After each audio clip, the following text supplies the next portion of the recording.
24 नवंबर 2009 को केविंग के इतिहास में सबसे भयानक हादसा होता है। केविंग यानी गुफा की खोज करना। यह एक ऐसा खेल है जहां पर सांस लेने की भी जगह नहीं होती, जो कि इतनी ज्यादा सक्रिय होती है कि उस पर घिस घिस कर चलना होता है। और ऐसी ही एक गुफा की खोज जॉन जोनस नाम के व्यक्ति करने वाले थे, लेकिन उनको इस बात का जरा भी अंदाजा नहीं था कि वो गुफा की खोज ही नहीं बल्कि अपनी कब्र खोद रहे हैं। दोस्तों, आपको बताते चले कि 24 नवंबर के दिन रात को 8 बजे वो और उनका भाई जोश उनके साथ 10 और मेंबर्स का एक ग्रुप एक गुफा को एक्सप्लोर करना शुरू करते हैं। पहले का तो 1 घंटा बहुत ही मजेदार रहता है। उन्होंने गुफा के अंदर सबसे बड़ी जगह बिग स्लाइड्स का भी पता लगाया। ये तो इतना आसान था कि उनके बीच बहस होने लगी थी कि वहाँ सबसे पहले कौन व्यक्ति पहुँचा। इस वजह से वो एक दूसरे को चैलेंज करते रहे। इसके बाद सभी लोग गुफा की सबसे खतरनाक जगह जाने के लिए तैयार होते हैं। जहाँ ये लोग जाने वाले थे वह जगह इतनी ज्यादा सक्रिय थी कि वहाँ पर किसी का भी फिट होना बहुत ही मुश्किल हो रहा था। तो सबसे आगे जॉन और उसके पीछे उसका भाई एवं बाकी सारे ग्रुप मेंबर्स सबसे पीछे थे। वह धीरे धीरे बर्थ कनाल में जाना शुरू कर देते हैं। थोड़ा सा आगे जाते ही गुफा 2 दिशा में बट जाती है और जॉन और उसका भाई अलग अलग दिशा में गुफा की ओर बढ़ने लगते हैं। हालांकि जॉन को नहीं पता था कि वह जिस गुफा में जा रहा है वो बर्थ कनाल ही नहीं बल्कि एक ऐसी जगह है जहाँ पर इससे पहले कोई नहीं गया था। जैसे जैसे वह आगे बढ़ रहा था गुफा का आकार और भी छोटा हो रहा था। उसको अपने हाथ चलाने के लिए भी जगह नहीं मिल पा रही थी। जॉन को पता लग गया था कि जॉन बहुत ही बड़ी मुश्किल में फंसने वाला है। उसको जल्द से जल्द ही पीछे घूमने के लिए जगह चाहिए थी। आखिर में कॉक्सक्रू नाम की जगह पर पहुंच जाता है, जहां पे सिर्फ छोटे और फ्लेक्सिबल लोग ही पहुंच पाते हैं। हालांकि कुछ साल पहले 16 साल का बच्चा इसी जगह में फंस गया था, लेकिन वो सिर्फ 5 फुट 7 इंच का था। इसके बावजूद भी उसको निकालने में कुल 14 घंटे लग गए थे।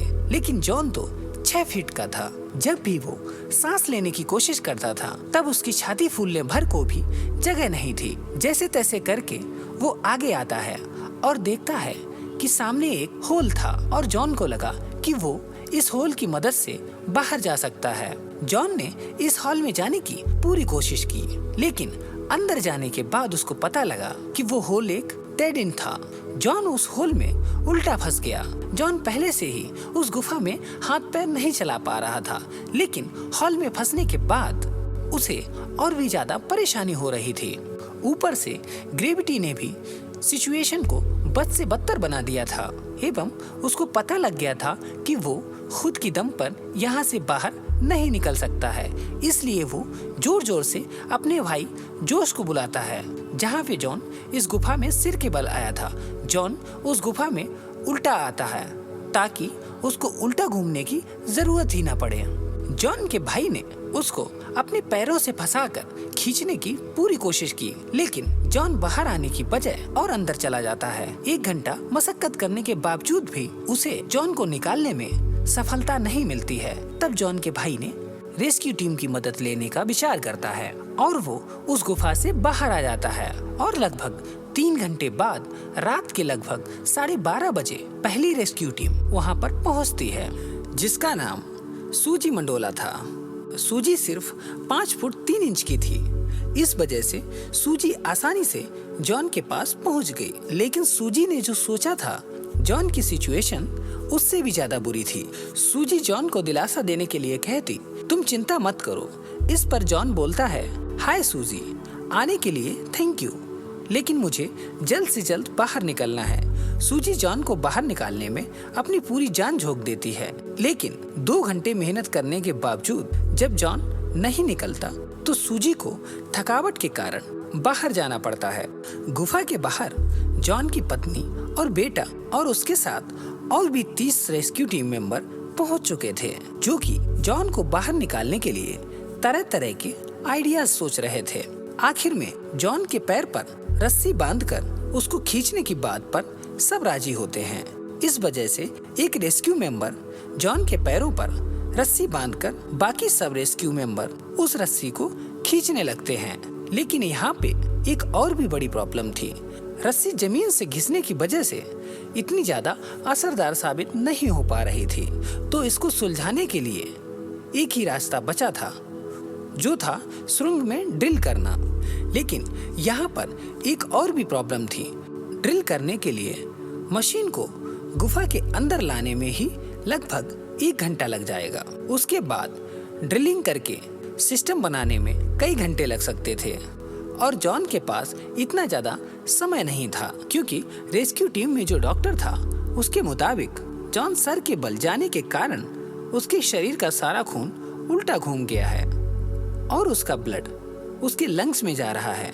डॉक्टर के मुताबिक यदि जॉन को जल्द से जल्द बाहर नहीं निकाला गया तो वो हार्ट अटैक की वजह से अपना जीवन गंवा देगा। इसी वजह से रेस्क्यू टीम बिना किसी समय को बर्बाद करते हुए जॉन को बाहर निकालने में जुट जाते हैं। फिर वो जॉन को पीछे की ओर खींचते हैं, लेकिन उसके पैर गुफा की छत से टकरा रहे थे, क्योंकि जॉन अपने पैर को मोड़ नहीं पा रहा था। वहाँ पर इतनी भी जगह नहीं थी कि वो अपने पैर को मोड़ सके या फैला सके। तभी अचानक रेस्क्यू टीम का भी एक मेंबर बेहोश हो जाता है। कुछ देर बाद जब उसकी आंखें खुलती हैं तब वो देखता है कि उसके सर से बहुत ज्यादा खून बह रहा है और वो भी वहां जाके फंस गया है जहां पर जॉन पहले फंसा हुआ था।